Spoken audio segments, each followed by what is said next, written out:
With further ado, let me tell you about Ty, as I lost him over here. Ty is a highly sought-after dinner guest, is a security operational center lead and co-founder of Full Metal Cybersecurity. He believes that anything worth doing is doing not only right, but also being done with excellence. Ty. Very good. Thank you. All right. My topic is understanding the HumanAPI, involving end users from authorized adversaries into our best defense. So I hope you enjoy it. All right. Pre-talk obligation. I just want to point out the last bullet. I will be using the word dudes, and it is intended to be inclusive. Cool? Cool. All right. So this is me. I do many things in many capacities, and we're going to talk about each and every one of these things another day. Here's the structure of my talk.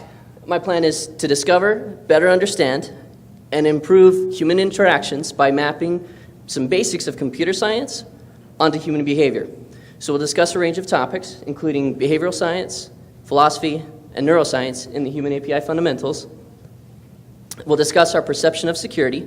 We'll discuss what helps make a mature organization and security's role in business. Then on to the primary topic of security and end users, and then we'll finish up with the prime directive. All right. So this comic has a little more truth to it than I'd like to admit. But the ring girl has a sign that says data security, and the MC announces that in this corner we have all the cool black box technology, and in this corner we have Dave. And Dave is labeled human error.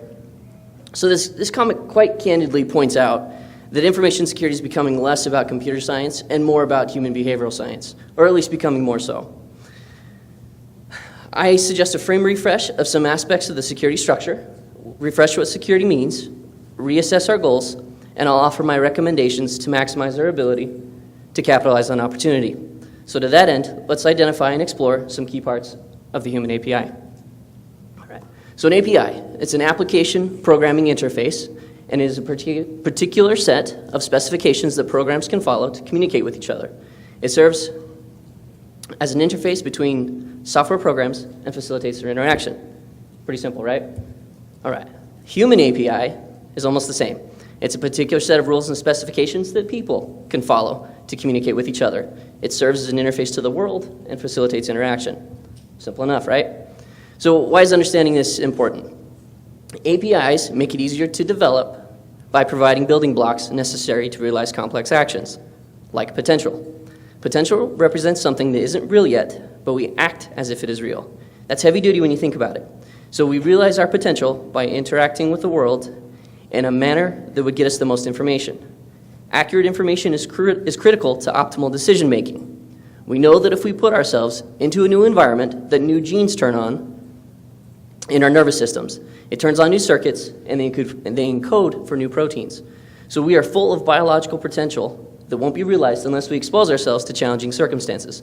By doing so, we put different physiological demands on ourselves down to the genetic level. And it's important to understand this so we know how to build more meaningful and productive lives. So I propose that the HumanAPI is split into two parts. And in a moment, we'll talk specifically about those parts. All right. So, but before that, there's a foundational piece to acknowledge. Within our reality, fundamental opposition exists in all things. Here's a video illustrating opposites. Opposite day. Opposite day. Opposite day. So volume wasn't great there, but I think I just turned up, so we might be all right now. I think everyone gets the idea of opposites, right? So obviously illustrates opposites pretty vividly. I think everyone gets this. So there's opposition in all things, and you can't have one without the other. So they're not enemies, they're only opposites, and the existence of opposition provides us with choices. So the two parts of the HumanAPI I promised to talk about earlier are represented as chaos and order, which are fundamental opposites because every conceivable lived situation is made up of both. They are the two ultimate categories of reality. All right, so we're going to start with order. Order is predictable. Order is the place where what you are doing is producing what you want to have happen. Let's see. My mouse is locked in there and it won't let me move over. That's weird. But yeah, order is predictable. Order is the place where what you're doing is producing what you want to have happen. Chaos is the opposite. Chaos is danger. Chaos is disorder and lack of organization.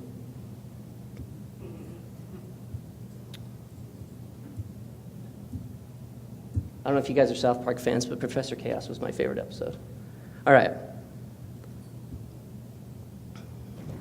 So, in a nutshell, chaos and order, these are the two fundamental pieces.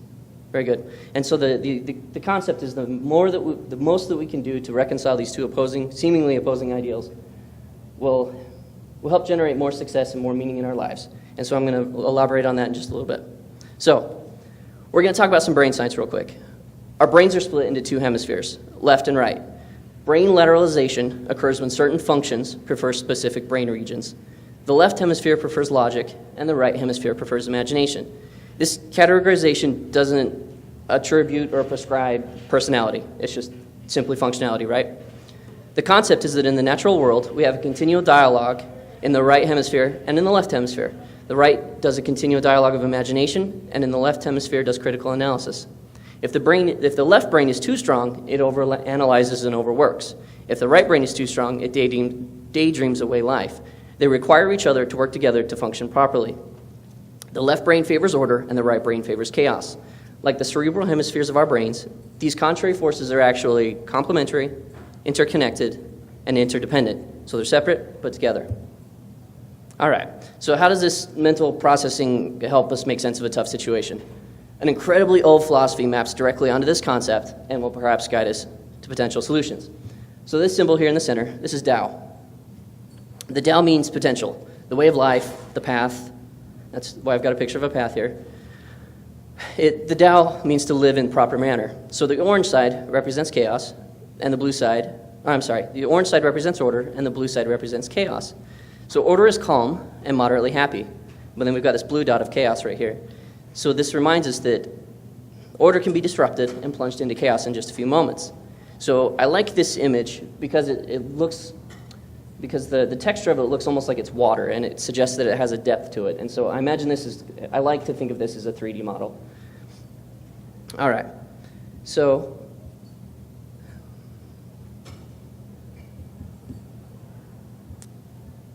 when you're deep in chaos and you're in a hopeless state, when everything seems to be going wrong, and you find a critical realization, a little bit of hope, a little bit of order, a striking realization can pull you up out of the chaos and take you back onto the path, and order will resume in your life. So this is an important dichotomy because chaos isn't all bad. That's where potential, adventure, and growth lives. But we can't just hang out in order, and we can't hang out in chaos too much, or we'll be swamped and overwhelmed.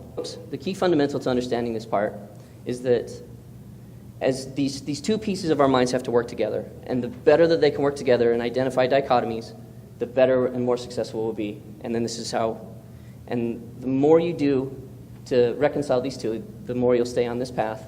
And this middle path right here through the center, that's where meaning is found. And so we need meaning to protect us from catastrophe. And so if we have a solid why and a solid understanding of what we're doing, we can get through anyhow. So truth and meaning are critical to our survival. And so here's a quick video that I just gave you a quick sneak peek of Ronnie James Dio, and he's talking about truth. Between the velvet lies, there's a truth that's hard as steel, yeah. The vision never dies. Life's a never-ending wheel. Say. So not all of you may have gotten that reference, but now I know where all the metalheads are in the room. So the lyrics to that song, it's a song called Holy Diver. The lyrics to that song are, between the velvet lies, there's a truth that's hard of steel, and the vision never dies like a never-ending wheel. So I think there's a lot of wisdom embedded in these old rock and roll songs, and essentially what he's saying is the more you can live in accordance to reality and what is true, the happier and successful and the greater chance you have of finding meaning are. All right, so meaning and truth are critical. In this next video, Bill and Ted are in heaven, and they're at the pearly gates, and they're trying to get through. And so when they're at the pearly gates, they're questions, and they're answered, and they're asked in this video. What is the meaning of life? Every rose has its thorn, just like every night has its dawn, just like every cowboy sings a sad, sad song. So they're reciting lyrics from a Poison song called Every Rose Has Its Thorn. And again, living between the dichotomies, finding meaning and truth, That's the whole point of this concept, right? All right, moving on. So now I'll show how this principle applies to security. Often when you're making calls to a RESTful API, there'll be lots of results to return. A default limit, called pagination or paging, is usually implemented to prevent a massive response with thousands of results in order to make responses easier to handle. So it's a mechanism employed to impose order on chaos. Pagination is like perception. Our perception serves this function for the human API. So here's some more brain science. So it's not necessarily reality that shapes us. It is the lens through which our brain views the world. It is our perception that shapes our reality, which is great news because if we can change our lens, not only can we change our fulfillment, but we can change all personal and business outcomes at the same time. So that's a powerful concept. Let's define our goals that will get us down to this path. So let's revisit our perception of security. The Latin word for security translates to without care or without anxiety. Security, literally, means without worry. Security is the ability to do whatever is meaningful, unimpeded by an opposing force. Security exists to defend the organization and its people. Everyone can be secure and everyone can be defensible. The goal is to be okay no matter what. It means accepting the notion that it's no longer possible to keep the bad guys out of our networks entirely. It means that you're prepared to respond quickly to restore operations when it does happen. So this doesn't mean abandoning all tenets of traditional defense. It means accepting that despite how many resources you expend trying to keep malware and bad guys out, all of this can be undone in a flash. Sounds like that ordered chaos thing, huh? All right. Next piece.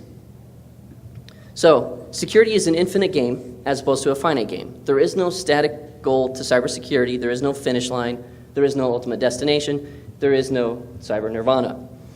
Until there are no longer people who use the cyber domain for bad things, companies must understand this and resolve to be fully engaged in this battle. So this next bit I'm going to quickly introduce in 5 lessons is from the Cyber Avengers playbook. So check it out at thecyberavengers.com. So lesson number 1, security is not optional. Information security is now a critical part of business, and a failure to adapt is not an IT problem, it's a business problem. An organization is like an arch, and security is that center keystone that holds everything together. Lesson number 2, if your company has a computer or data, it is a target for attackers. Even if you don't think your data is valuable, ransomware has proved this for us. And then at Malware Tech Block says, just because you're not important enough to be a target doesn't mean you're not insecure enough to be collateral. Lesson number 3, patch and update. Install security updates, run patches as often as possible. I know some of us work in environments where that's not possible, where you're stuck with legacy systems and they can't be updated. You're the extreme case, but as often as possible, patch and update. Patches are no good at defending against known vulnerabilities if they're not applied, right? Correctly. All right, number 4. Number 4 is really simple. Back it up. If you have data that you want to keep, back it up. And the key part is to have someone that's responsible, making sure that the backups are happening, and then when something has happened, that they have the ability to restore operations. All right, lesson number 5, constant vigilance. This is how you play the infinite security game. This is how you stay ahead of adversaries, is constantly patching, constantly updating, and doing everything you can to be proactive and instead of being reactive. So we're going to go over a couple of those models here in just a second. But the way you play this constant vigilant infinite game is to continue to practice good principles, defense in depth, and then we will get to a stable condition where we can continue to do what we need to do. All right. So this last piece right here, it's time to, like I said earlier, it's a time to take IT from just being a simple, this cybersecurity being an IT problem, to making it an organization or a business problem. So it's time to invite cybersecurity to sit down at the table, and then they can be part of the risk management and the budget conversations to make sure these things happen at a pace and at a budget level that's not going to just drain the organization, because cybersecurity can be a money pit, and it's important to keep it live and manage it appropriately. All right. So this next section is about structures that get our security culture from basic to mature. So the Dow solution to basic and mature dichotomy is risk, threat, and maturity assessments. Each of these models are different, and this topic deserves its own talk, but time is limited, so I'll just briefly introduce the concept. So these models will help you assess your current status and help you determine if the risk level is acceptable and plan budgets accordingly. Here's an example of Batman's threat model. So he's got his assets and his protection and threats all lined up nicely. And then he's got little risk levels, and there's the legend down there: low risk, medium risk, and high risk. This is perfect. This is a really simple threat model system.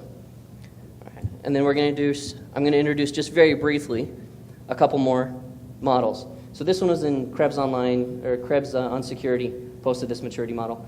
Not only can you see where the red are parts and where things are vulnerable and need to be fixed, it's a good map of at a glance being able to see what's going on in each different department and what their security levels are like. This one shows how to take attitudes from a basic organization to progressing to advanced. And then this model right here takes an organization from reactive to proactive. Pretty simple stuff. All right, the next section we're going to shift focus to is the relationship between the IT department and end users. So rule number one is end users are friends, not food. Or restated, end users are friends, not foes. So end users will behave as authorized adversaries if treated as such. So to keep this bit at the top of our minds, we're going to add humans to the layer 8 in the OSI model in the carbon layer. So these sensors are configurable to form a resilient defense. From this section, I'm going to use tweets from real information security pros to teach a few security principles. So let's look at some examples. Sometimes we forget who our user is. As security professionals, sometimes we are so proud of this security baby mobile thing that we made that we forget what it looks like to the end user, and you end up staring up at the rear ends of these stuffed animals. And sometimes when we're delivering a product, like the comic over there on the right, it goes through all the various departments of the bottom right where the customer wanted a tire swing, all the way through the different departments of mistranslation of what they thought the user actually wanted. So perception and perspective is important. All right, this next piece comes to us from Swift on Security, and don't worry, I'm not going to read the whole thing, I'm just going to tell the story. The story is that a grandparent wanted to watch a video of their grandkids and inadvertently downloaded malware. They didn't want to get malware, they just wanted to watch videos. So this thread teaches us 3 points. If users feel beat up over security measures, it's 95% fixable through design changes in the interaction. Sounds like that HumanAPI thing we were talking about. So point number 2, users' machines that are provisioned with all the tools they need won't go download adware and spyware bundled programs from shady sites.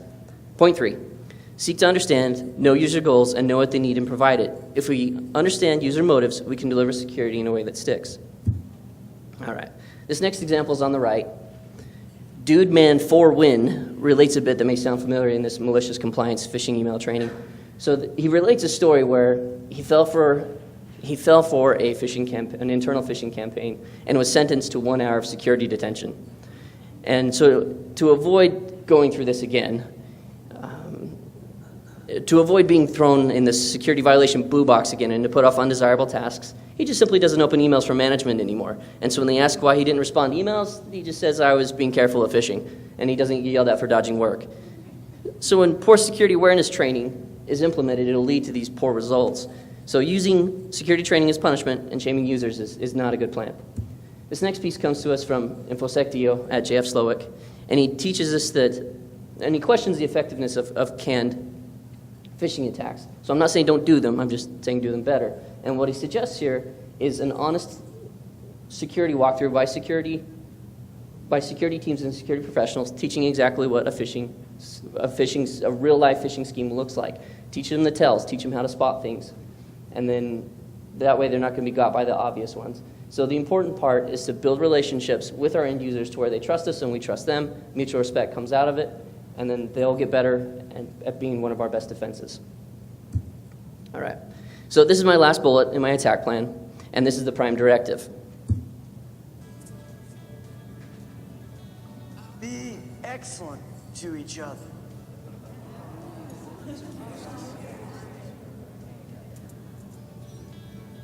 Party on, dudes! So Bill and Ted, it's my favorite movie. I'm going to quickly break down the prime directive into 2 parts. So the first one is be excellent to each other. And this is simple. It's restating ancient philosophy. Love thy neighbor as thyself. Do unto others as you would have others do unto you. It means you help, serve, and sacrifice for others. That's easy. That's what being a leader is. Party on, dudes is a little more nuanced. I think the sentiment work hard, play hard is misguided and sounds like you're constantly pedal to the metal. Either way, it can lead to burnout. So I think it would be healthier, more fulfilled, and we'd find that we stay on the straight and narrow path if we work smart and play always. Party on, dudes means that people are going to wonder if we're working or playing. Right. So this is my final piece. This is my final admonition. Meaning emerges from chaos and order when impulses are regulated, organized, and unified, Meaning emerges from the interplay between the chaotic possibilities of the world and the ordered value structure within that world.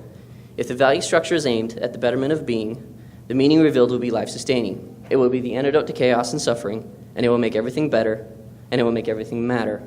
So do what you must do to faithfully continue to keep the machinery of the world running. And finally, I'll conclude with the words from a former president. As security professionals, we are dedicated to a proposition which was true in my time, just as it's true today. Be excellent to each other. And party on, dudes! All right, that's all. Thank you. And to thank you for all your hard work and to help you remember everything that you've done. This is your most improved badge. Oh, very cool. It's actually a spinny thing. Very good. Thank you. Where is your mentor? Right there, Mr. Tom. Did you get yours? So I Go ahead. wholeheartly agree that trust is one of the key factors in working with your users. But my overarching question is, how do you build that trust? And I know you could probably do a talk for hours on that, but do you have any tips on how to build trust? Because I know with perception being reality, sometimes they don't see the efforts you're putting forward to build that trust. So how do you build that trust taking into account perception with your end users? That's a really good question, and it's a lot easier to talk about than it is to implement. But communicate with them. We're separated, in my current facility, we're separated from our users by quite a ways. You know, we're still in the same building, but it's far enough. But every so often I'll go down and be like, hey, we're pushing this new thing, and I'll key them up for it. Like, hey, this is what we're expecting, this is why, and I'll explain to them the meaning behind it and why it's important and how it benefits them. And if the sales team understands that, hey, this is going to help me make more money, they're usually all right with it. They may complain about there may be some implementation issues to begin with, but if they understand what's happening and why, it usually goes much better. So simply just explain to them why, and interact with them. And the more they see you, and the more they know that you care about them, and that when you are making implementations, in order to help them, they're usually more responsive. Is that helpful? How do you help when the coworker just doesn't get it when it comes to phishing attacks? That's a tough one. There are very click-happy people. It's a tough one because you're trying to get someone to care about something that they feel like gets in the way of their job. And whenever I feel like I'm doing well with security, I'm really humbled when I go through the airport and have to go through the TSA facility. So you remember what it's like being an end user in that regard. And so behavior, when it's taught and they change their attitudes about it, it'll stick. And so in order to get them to care about something, you need to incentivize it positively and not negatively. So if that comes in the form of bonuses or whatever, positively reward the good behavior that you want to incentivize. So rather than user shaming or say, hey, you guys that failed, you get more security detention, positively reward the people that do well. And so you make it an incentive to do well on it, and they usually respond better. Does that help? Last question. Here, training or awareness, what would you implement in cases for big organizations? Or do you even make a difference in that part? Is the same for you for this part or of end users? If I understand your question, you're asking what's the difference between awareness and regular training? What would you recommend? Regular training for the employees, for example, or just awareness? For end user security training, what do I Yes. recommend? Is that your question? Yeah. Okay, cool. If it's entertaining, it's going to stick. A lot of security detention training is just boring. And so there are a couple of vendors out there that do exciting, encouraging, gamified training. And I think that's really the key, is if you can gamify the training, it usually is a lot better and it's usually a lot more well received and people will remember it, rather than trying to just pound through the computer-based training, fail the quiz a couple of times and then learn from the mistakes, and then take the quiz and then pass it at the end and then forget about it. So just canned computer-based training usually isn't effective, but something that you would enjoy taking is usually something that an end user would be good with. So the trick is finding a company that does it. But there are some out there. Our guest speakers. Oh, thank you.